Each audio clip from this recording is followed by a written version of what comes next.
আসসালামু আলাইকুম। সবাইকে স্বাগত জানাচ্ছি আমার দেশ আজকের বিশ্বে। সঙ্গে আছি নাইমুল ইসলাম। শুরুতে জানিয়ে দেব সংবাদ শিরোনাম। যুক্তরাষ্ট্র ও ইসরায়েলকে তিক্ত পরাজয়ের হুঁশিয়ারি ইরানের সুপ্রিম লিডার মোস্তফা আলী খামেনির। ইরানের পারমাণবিক অধিকার কেড়ে নেওয়ার ট্রাম্পকে জানতে চান পেজেশকিয়ান। হরমুজে ফি দিয়ে জাহাজ চলাচলের সুযোগ বন্ধ করল ইরান। দুটি তেলবাহী ট্যাঙ্কার ফিরিয়ে দিল ইরান। শেষ নিঃশ্বাস পর্যন্ত শত্রুর মোকাবেলা করবে সেনারা, জানালেন ইরানের সেনাপ্রধান। ১৫০ হিজবুল্লাহ সদস্যকে হত্যার দাবি ইসরায়েলের। তেল আবিবে নেতানিয়াহুর বিরুদ্ধে বিক্ষোভ। ইসরায়েলকে মানুষ পছন্দ করুক না করুক, তারা জানে কিভাবে জিততে হয়, বললেন ডোনাল্ড ট্রাম্প। ইরান যুদ্ধের মাঝে আবারও উত্তর কোরিয়ার ক্ষেপণাস্ত্র পরীক্ষা।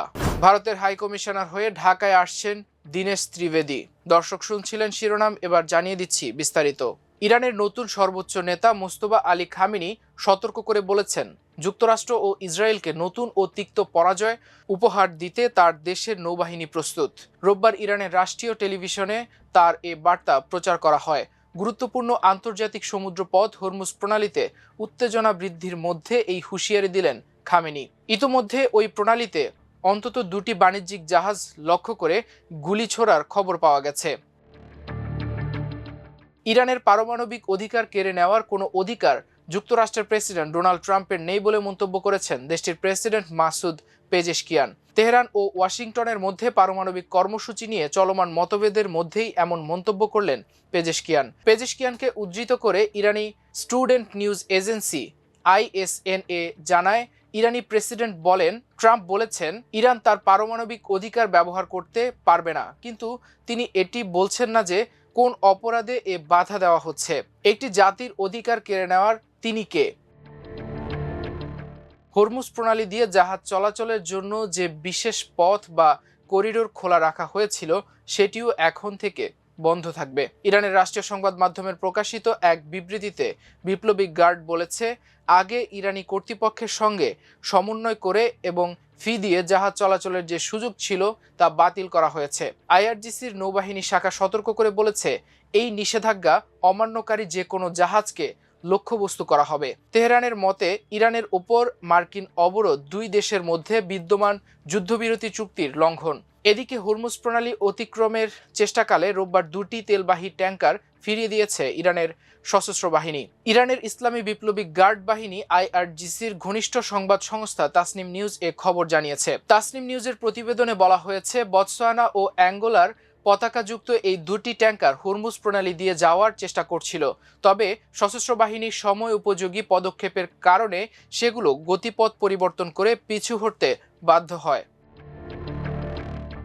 ইরানের সেনাপ্রধান আমির হাতামি বলেছেন, দেশের সশস্ত্র বাহিনী স্থল, আকাশ ও সমুদ্রপথে দেশের স্বাধীনতা, ভূখণ্ডগত অখণ্ডতা এবং নিরাপত্তা রক্ষায় দৃঢ় প্রতিজ্ঞ। তিনি জানান, সেনাবাহিনী সহ সশস্ত্র বাহিনীর অন্যান্য শাখাগুলো সামরিক সক্ষমতা বৃদ্ধি করার পাশাপাশি সম্ভাব্য শত্রুদের চূড়ান্তভাবে মোকাবেলা করতে প্রস্তুত রয়েছে। হাতামি আরও বলেন, ইরানি বাহিনী আত্মত্যাগ ও জিহাদের চেতনায় অনুপ্রাণিত এবং তারা তাদের লক্ষ্য অর্জনে অবিচল প্রতিশ্রুতিবদ্ধ।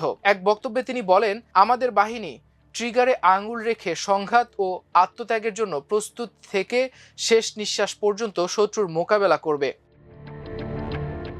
যুদ্ধ শুরুর আগে 24 ঘন্টায় 150 জনেরও বেশি হিজবুল্লাহ সদস্যকে হত্যা করা হয়েছে বলে দাবি করেছে ইসরায়েলের প্রতিরক্ষা বাহিনী IDF। টেলিগ্রামে করা পোস্টে IDF জানায়, যুদ্ধবিরতি চুক্তি কার্যকর হওয়ার আগে চালানো হামলায় তারা নিহত হন। IDF আরও জানিয়েছে, লেবাননের বিভিন্ন এলাকায় কমান্ড সেন্টার এবং অস্ত্রাগারের মতো প্রায় 300টি সামরিক স্থাপনায় হামলা চালিয়েছে তারা। এসব হামলায় বেশ কয়েকজন হিজবুল্লাহ কমান্ডার নিহত হয়েছেন বলেও দাবি করেছেন তারা। এদিকে ইসরায়েলের প্রধানমন্ত্রী বেনিয়ামিন নেতানিয়াহু ও তার সরকারের পদত্যাগের দাবিতে শনিবার রাতে তেল আবিবে হাজার হাজার মানুষ বিক্ষোভ করেছেন। এই বিক্ষোভ ইসরায়েলে চলমান রাজনৈতিক বিভাজন ও সরকারের বিরুদ্ধে জন অসন্তোষ আরও একবার সামনে নিয়ে এসেছে। ইসরায়েল যুক্তরাষ্ট্রের বিশ্বস্ত মিত্র হিসেবে নিজেদের প্রমাণ করেছে বলে মন্তব্য করেছেন যুক্তরাষ্ট্রের প্রেসিডেন্ট ডোনাল্ড ট্রাম্প। এছাড়া দখলদার ইসরায়েলকে সাহসী, নির্ভীক, অনুগত এবং বুদ্ধিমান হিসেবেও অভিহিত করেছেন তিনি। রোববার সকালে সামাজিক যোগাযোগ মাধ্যম ট্রুথ সোশ্যালে ইসরায়েলকে নিয়ে প্রশংসামূলক পোস্ট দেন ট্রাম্প বলেছেন, ইসরায়েলকে মানুষ পছন্দ করুক আর না করুক, তারা যুক্তরাষ্ট্রের বিশ্বস্ত মিত্র হিসেবে নিজেদের প্রমাণ করেছে। ট্রাম্প লিখেছেন, মানুষ ইসরায়েলকে পছন্দ করুক বা না করুক, তারা যে আমেরিকার অত্যন্ত নির্ভরযোগ্য এক মিত্র তা প্রমাণ করে দেখিয়েছে। তারা সাহসী, নির্ভীক, বিশ্বস্ত এবং বিচক্ষণ। যুদ্ধের এই কঠিন সময়ে অন্য অনেকে যখন পিছু হটে, নিজেদের আসল রূপ দেখিয়েছে ইসরায়েল সেখানে ঠিক উল্টো। তারা সর্বস্ব দিয়ে লড়াই করতে জানে এবং তারা জানে কিভাবে বিজয় ছিনিয়ে আনতে হয়।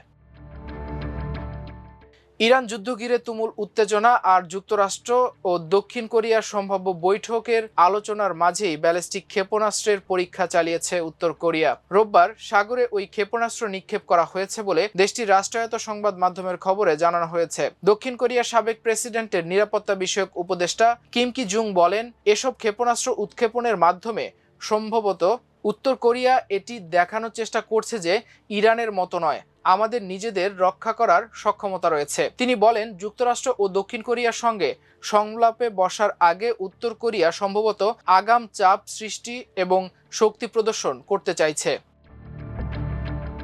হাই কমিশনার হিসেবে বাংলাদেশে পাঠানো হচ্ছে ভারতের সাবেক কেন্দ্রীয় মন্ত্রী ও বিজেপি নেতা দীনেশ ত্রিবেদীকে। দেশটির গণমাধ্যম হিন্দুস্তান টাইমস জানিয়েছে, সব ঠিক থাকলে ত্রিবেদী প্রণয় বর্মার স্থলাভিষিক্ত হবেন। প্রতিবেদন অনুযায়ী দীর্ঘদিন পর প্রতিবেশী কোনো দেশে প্রথমবারের মতো একজন রাজনৈতিক ব্যক্তিকে এ পদে নিয়োগ দিচ্ছে ভারত। দীনেশ ত্রিবেদী আগে তৃণমূল কংগ্রেসের সদস্য হিসেবে রেলমন্ত্রী এবং স্বাস্থ্য ও পরিবার কল্যাণ মন্ত্রী ছিলেন। তবে আনুষ্ঠানিক ঘোষণার আগে বাংলাদেশ সরকারের থেকে সম্মতি নেবে ভারত। ৭৫ বছর বয়সী একজন অভিজ্ঞ রাজনৈতিককে বাংলাদেশে ভারতের দূত হিসেবে পাঠানোর এই সিদ্ধান্তটি পররাষ্ট্র মন্ত্রণালয়ের কূটনৈতিকদের জন্যও একটি বার্তা হিসেবে দেখা হচ্ছে। ত্রিবেদী ১২ ফেব্রুয়ারি ২০২১ সালে তৃণমূল কংগ্রেস থেকে পদত্যাগ করেন এবং ৬ মার্চ ২০২১ সালে বিজেপিতে যোগ দেন। দর্শক, এ ছিল আমার দেশ আজকের বিশ্বে। এতক্ষণ সঙ্গে থাকার জন্য অশেষ কৃতজ্ঞতা। আল্লাহ হাফেজ।